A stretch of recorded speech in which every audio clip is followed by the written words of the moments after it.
লেবজন আসসালামু আলাইকুম। আজকে সকালটা শুরু হলো চা দিয়ে।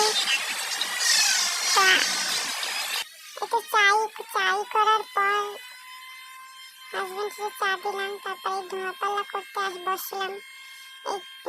এক চুটকিতে আমি ধুয়ে ফেলছি, জানো? আমি আমার ম্যাজিক জানি যে এক চুটকিতে আমি ধুয়ে ফেলাইছি। এই তো বাসন কোসন দেওয়া সব শেষ, রান্নার কাজ করতে আসছি। তোরা মাছ ফ্রিজে মাছ ভিজিয়ে রাখছি, এই চাল ধোয়া লাগবে।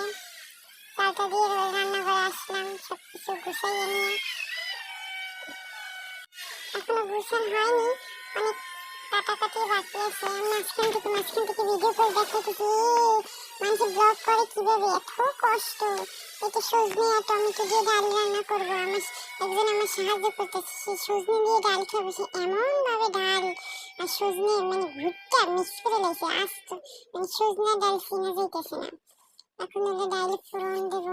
আমি আমি কিন্তু আবার বরিশালে, তোমরা আবার কথা কিছু মনে করো না, আমার বরিশালে অঞ্চলে এভাবেই কথা বলে।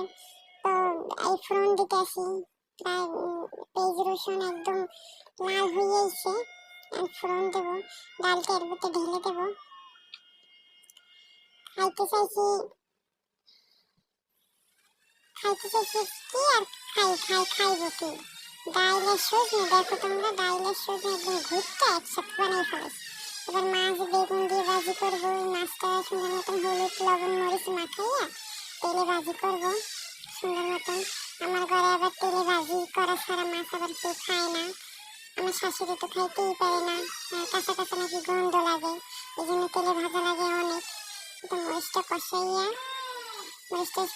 বেগুন আলু দিয়ে আর কি কষাইয়া আর কি মাছটা দিয়ে দিলাম।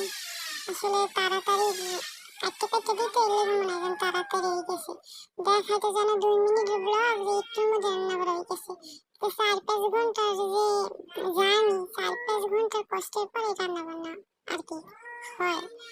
এই গরমে অনেক গরম, মানে গরম শুরু হইতে পারে না, এর আগে এত টাড়া পড়া গরম। আল্লাহ, রান্না কেমনে বাচ্চা খাই কিনা আগামী শীত পর্যন্ত আল্লাহই জানে। রান্না আমার প্রায় শেষ। দেখো ভাত বুট করবো এখন, এক চিটকিতেই বুট করে ফেলাইছি। এই তো রান্না বান্না শেষ।